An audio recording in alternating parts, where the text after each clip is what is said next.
ओम श्री गणेशाय नमः। श्री हरि विष्णु भगवान बृहस्पतिवार व्रत कथा। एक नगर में एक बड़ा व्यापारी रहा करता था। वह जहाज से माल लदवा करके दूसरे देशों को जाया करता था और खुद भी जहाज़ों के साथ दूर देशों में जाया करता था। इस तरह से वह खूब धन कमा करके लाता था। उसकी गृहस्थी खूब मजे से चल रही थी। तो वह दान पुण्य भी खूब जी खोल कर करता था, परंतु उसकी इस दान पुण्य से उसकी पत्नी तंग आ चुकी थी। उसको बिल्कुल भी पसंद नहीं था। वह किसी को एक दमड़ी भी दे करके खुश नहीं थी। एक बार जब वह सौदागर माल से जहाज को भर करके किसी दूसरे देश को गया था तो पीछे से बृहस्पति देव भगवान जो है साधु का रूप धारण करके उसकी कंजूस पत्नी के पास पहुंचे और भिक्षा की यात्रा की। उस व्यापारी ने जो है पत्नी बृहस्पति देवता से कहा, महात्मा जी, मैं तो दान पुण्य से तंग आ गई हूँ। मेरा पति सारा धन दान में व्यर्थ ही नष्ट करता है। आप कोई ऐसा उपाय कीजिए जिससे हमारा सभी धन नष्ट हो जाए। इससे न तो धन लुटेगा और न ही मुझे दुख होगा। बृहस्पति देवता ने कहा, देवी तुम बड़ी विचित्र हो। धन और संतान तो सभी चाहते हैं, पुत्र और लक्ष्मी तो पापी के घर में भी होनी चाहिए। यदि तुम्हारे पास बहुत सा धन है तो तुम दिल खोल करके पुण्य करो। भूखों को भोजन खिलाओ, प्यासों को पानी पिलाओ और यात्रियों के लिए धर्मशालाएं बनवाओ। कितने ही निर्धनों का कुंवारी कन्याएं धन के अभाव में अविवाहित बैठी हुई हैं, उनका विवाह संपन्न कराओ। और भी अनेक पुण्य कार्य हैं जिनको करके तुम्हारा लोक परलोक सार्थक हो सकता है। लेकिन व्यापारी की स्त्री जो है बड़ी ढीठ थी। उसने कहा, महात्मा जी, मैं इस विषय से आपकी कोई बात नहीं सुनना चाहती हूँ। मुझे ऐसा कोई उपाय बता दीजिए जिससे हमारा सारा धन नष्ट हो जाए। बृहस्पति देव भगवान बोले, तुम्हारी ऐसी इच्छा है तो फिर ऐसा ही होगा। तुम 7 बृहस्पतिवार को घर को गोबर से लेप करके पीली मिट्टी से अपने केसों को धोना, भोजन में मांस मदिरा ग्रहण करना, कपड़े धोना, बस तुम्हारा सारा धन नष्ट हो जाएगा। इतना कह करके बृहस्पति देव भगवान अंदर ध्यान हो गए।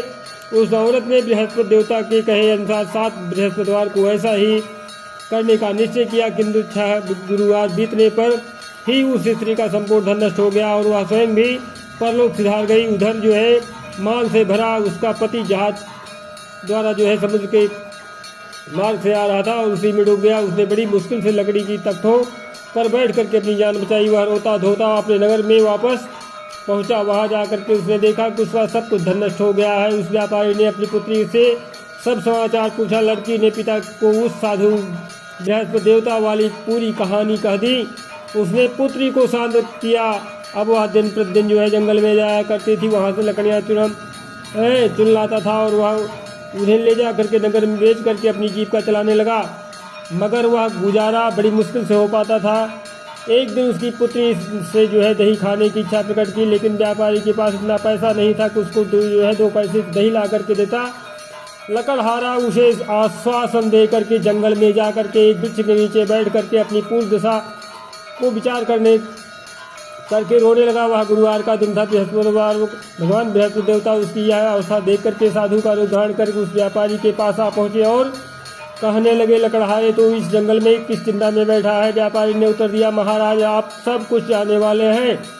इतना कह करके उसने आर्द्रकंड द्वारा और भीगी आंखों से बृहस्पति देवता को अपनी आप बीती हुई कहानी सुना दिया। बृहस्पति देवता भगवान कहते हैं कि भाई, तुम्हारी पत्नी गुरुवार के दिन जो है भगवान का अपमान किया था, इसी कारण तुम्हारा हाल हुआ है। तुम्हारा सब कुछ धन नष्ट हो गया। लेकिन तुम अब किसी प्रकार की कोई चिंता ना करो, भगवान तुम्हें पहले से अधिक धनवान कर देंगे। तुम मेरे कहे अनुसार गुरुवार के दिन बृहस्पति का पाठ किया करो। 2 पैसे के चने और मुनक्का मंगवा करके जल के लोटे में थोड़ी सी शक्कर डाल करके वह अमृत प्रसाद परिवार के सब सदस्यों को तथा कथा सुनने वालों को बांटो और खुद भी अमृत पान किया करो तथा प्रसाद खाया करो, तो भगवान तुम्हारी सब मनोकामनाएं पूरी करेंगे। साधु को प्रसन्न देख करके उस व्यापारी ने कहा, महाराज, मुझे लकड़ियों में से इतना पैसा नहीं मिलता है कि मैं 2 पैसे की दही ला करके अपनी इकलौती कन्या को खिला सकूं। उसको मैं हर रोज जो है झूठा आश्वासन दे करके टालता रहता हूँ। बृहस्पति भगवान बोले कि भक्त नाराज, तुम ना चिंता करो, ना नाराज हो। आगामी अगले गुरुवार को बृहस्पतिवार को तुम शहर में लकड़ियाँ बेचने के लिए जाना। तुमको उस दिन जो है लकड़ियों के 4 पैसे अधिक मिल जाएगी, जिसमें से तुम 2 पैसे का दही ला करके अपनी पुत्री को खिलाना और 2 पैसे का मुनक्का और चना ला करके गुरुवार के दिन जो है देवता की कथा करना।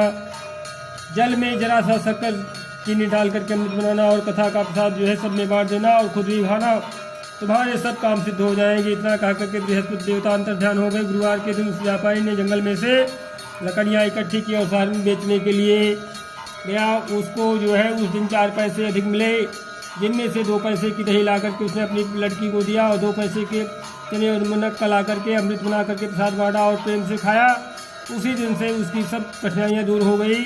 परंतु अगले बृहस्पतिवार का व्रत करना भूल गया और कथा सुनना भूल गया। शुक्रवार को उस नगर के राजा ने आज्ञा दी कि कल मैंने एक बहुत बड़े यज्ञ का आयोजन करवाया है, इसलिए जो है कोई भी व्यक्ति अपने घर पर में अग्नि नहीं जलाएगा और चूल्हा नहीं जलाएगा, कोई कुछ नहीं पकाएगा। समस्त जनता मेरे यहाँ आकर के भोजन करेगी। इस आदेश की अवहेलना करेगा तो उसे सूली पर लटका दिया जाएगा। राजा की आज्ञा अनुसार अगले दिन जो है सब लोग राजा के महल में भोजन करने गए, लेकिन वह व्यापारी और उसकी लड़की जो है दोनों तनिक विलम्ब से पहुँचे। इतना ही हो, राजा ने उन दोनों को अपने महल में के अंदर ले जा करके भोजन करवाया। जब वह पिता पुत्री भोजन करके वापस आ गए तो महारानी की दृष्टि जो है उस खूंटी पर पड़ी जिस पर जो है उसका नौलखा हार लटका हुआ था। उस खूंटी पर अब हार नहीं था। महारानी को विश्वास हो गया कि उसका हार लकड़हारा और उसकी लड़की ये ले गए हैं। फौरन सिपाहियों को बुलवा करके दोनों बाप बेटी को कैद करवा करके जेल खाने में डाल दिया। कैद खाने में पड़ करके बाप बेटी दोनों अत्यंत ही दुखी हुए। वहाँ इन्होंने बृहस्पति देवता का स्मरण किया। बृहस्पति देवता वहीं प्रकट हो गए और व्यापारी से कहने लगे, महाराज भक्तराज, तुम पिछले सप्ताह बृहस्पति देवता की कथा करना भूल गए थे, इसलिए तुम्हारा यह हाल हो गया है। परंतु तुम किसी प्रकार की कोई चिंता ना करो, बृहस्पति देवता जो है प्रसन्न हो जाएंगे। बृहस्पतिवार के दिन कैद खाने के दरवाजे पर तुम्हें 2 पैसे पड़े मिलेंगे, तुम उसे पैसे उठा करके चने और मुनक्का मंगवा लेना और फिर विधिपूर्वक से बृहस्पति देवता का पूजन करना और कथा करना, तुम्हारे सभी कष्ट दूर हो जाएंगे। बृहस्पतिवार के दिन उस व्यापारी को जेल के मुख्य द्वार के पास जो है 2 पैसे पड़े हुए मिले। बाहर सड़क पर एक स्त्री जा रही थी। व्यापारी ने उसे बुला करके कहा कि बाजार से उसे 2 पैसे के मुनक्का और चना ला करके दे दीजिए ताकि मैं बृहस्पति देवता का कथा कर सकूँ। इस पर जो है उस स्त्री ने कहा, मैं अपनी बहू के लिए कपड़े सिलवाने जा रही हूँ, मैं बृहस्पति भगवान को क्या जानूँ। इतना कह करके वह औरत वहाँ से चली गई। थोड़ी देर बाद वहाँ से एक और स्त्री निकली। व्यापारी ने उस स्त्री को बुलवा करके प्रार्थना की, बहन तुम मुझे बाजार से 2 पैसे का चना और मुनक्का ला कर दे दो, मुझे बृहस्पति देवता की कथा करनी है। वह स्त्री जो है बृहस्पति देवता का नाम सुनकर के बोली, बलिहारी जाऊँ, वीर भगवान के नाम पर मैं तुम्हें अभी मुनक्का और चना ला करके देती हूँ। मेरी इकलौता बेटा मर गया है, मैं उसके लिए कफन लेने जा रही थी, मगर अब जो है पहले तुम्हारा काम करूँगी, उसके बाद बेटे के लिए कफन लाऊंगी। उस स्त्री की ने व्यापारी से 2 पैसे के लिए और बाजार से चने में मुनक्का ले आई और जो है स्वयं बृहस्पति देवता की कथा सुनी। कथा समाप्त होने के बाद स्त्री और अपने पुत्र के लिए कफन लेकर के अपने घर को रवाना हुई तो देखा कि लोग जो है उसके बेटे की लाश को जो है राम नाम सत्य है कहते हुए शमशान की ओर ले जा रहे थे। उस स्त्री ने उन लोगों से कहा, भाई मुझे जो है अपने लाडले का मुख देख लेने दो। लोगों ने अर्थी को जमीन पर रख दिया। तब उस स्त्री ने जो है अपने मृत पुत्र के मुख में प्रसाद और अमृत डाला। प्रसाद और अमृत के मुख में पड़ने से के साथ ही उसका पुत्र उठ बैठा और अपनी माता को गले से लगाकर मिला। दूसरी स्त्री जिसने जो है बृहस्पति देवता का निरादर किया था, तो जब वो अपने पुत्र के विवाह के लिए जो है कपड़े लेकर के वापस लौटी और उसका पुत्र जो है घोड़ी पर बैठ करके बारात में निकला तो घोड़ी ने ऐसी छलांग मारी कि वह जमीन पर आ गिरा तथा बुरी तरह से घायल हो गया और कुछ ही क्षणों के पश्चात जो है मर गया। तब वह स्त्री रो रो करके बृहस्पति देवता से कहने लगी कि हे देव, मेरा अपराध क्षमा करो, मेरे अपराध क्षमा करो। उसकी प्रार्थना सुन करके बृहस्पति भगवान ने साधु का रूप धारण करके कहा और कि उस स्त्री से बोले कि हे देवी, अधिक विलाप करने से कोई आवश्यकता नहीं है। तुमने जो है गुरुवार यानी बृहस्पति देव का अपमान किया, भगवान का अपमान किया, जिसके कारण जो है इसका परिणाम तुम्हें मिला है। तुम जेल खाने के पास जाकर के भक्त से क्षमा याचना करो, उससे जो है सब कुछ ठीक हो जाएगा। वह स्त्री फिर जेल खाने पहुंची और जो है मुख्य द्वार के पास जाकर के उस व्यापारी से हाथ जोड़कर कहने लगी, भक्तराज, मैंने तुम्हारा कहा नहीं माना, मुनक्का और चने ला करके तुम्हें दे दिए हैं।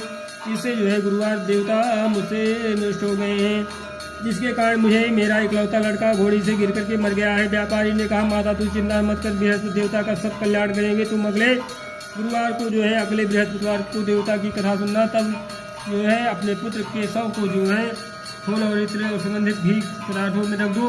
उस स्त्री ने ऐसा ही किया। बृहस्पतिवार का दिन भी आ पहुँचा। वह 2 पैसे के नक्का उचरे लेकर के पवित्र जल पाँव लौटे भर करके जेल के द्वार पर आ गई और श्रद्धा के साथ जो है बृहस्पति देवता की कथा सुनी। जब कथा समाप्ति हुई तो अमृत व प्रसाद लेकर के अपने मृत पुत्र के मुख में डाला। अचानक उसकी सांस जो है आने लगी और वह जो है उठ करके खड़ा हो गया। पुत्र को लेकर के वह महिला खुशी से अपने घर को रवाना हुई और बृहस्पति देवता के गुण गाने लगी। उसी दिन रात्रि में राजा को बृहस्पति देवता ने स्वप्न में दर्शन दिया और कहा, हे राजन, तूने जिस व्यापारी और उसकी पुत्री को जेलखाने में बंद कर रखा है वह दोनों निर्दोष हैं। अब दिन निकलने के साथ ही दोनों को जेल से रिहा कर दे और तेरी रानी का नौलखा हार उसी खूंटी पर लटका मिल जाएगा। दिन निकला तो रानी ने अपना हार खूंटी पर लटका देखा। राजा ने उस व्यापारी को जेल से रिहा करके अपने अपराध के लिए उससे क्षमा मांगी और उसको जो है अपना आधा राज्य दे करके तथा उसकी लड़की का उच्च कुल में विवाह कर दहेज में हीरे जवाहरात दिए। बृहस्पति देवता ऐसे ही हैं जैसे जिसकी मनोकामना होती है उसकी मनोकामना पूर्ण करते हैं। इस व्रत को करने से जो है व्यक्ति रोग मुक्त हो और धनवान हो जाता है, निपुत्र पुत्रवान होता है, यश व ऐश्वर्य की वृद्धि होती है, जीवन सुखमय होता है, मन की चिंताएं जो है दूर हो जाती हैं। जो कोई श्रद्धा और प्रेम से बृहस्पति भगवान की कथा पढ़ता है और दूसरों को सुनाता है उसकी समस्त इच्छाएं मनोकामनाएं पूर्ण हो जाती हैं। बोले बृहस्पति भगवान की जय। प्रथम कथा संपूर्ण हुई। जय जय भगवान बृहस्पति।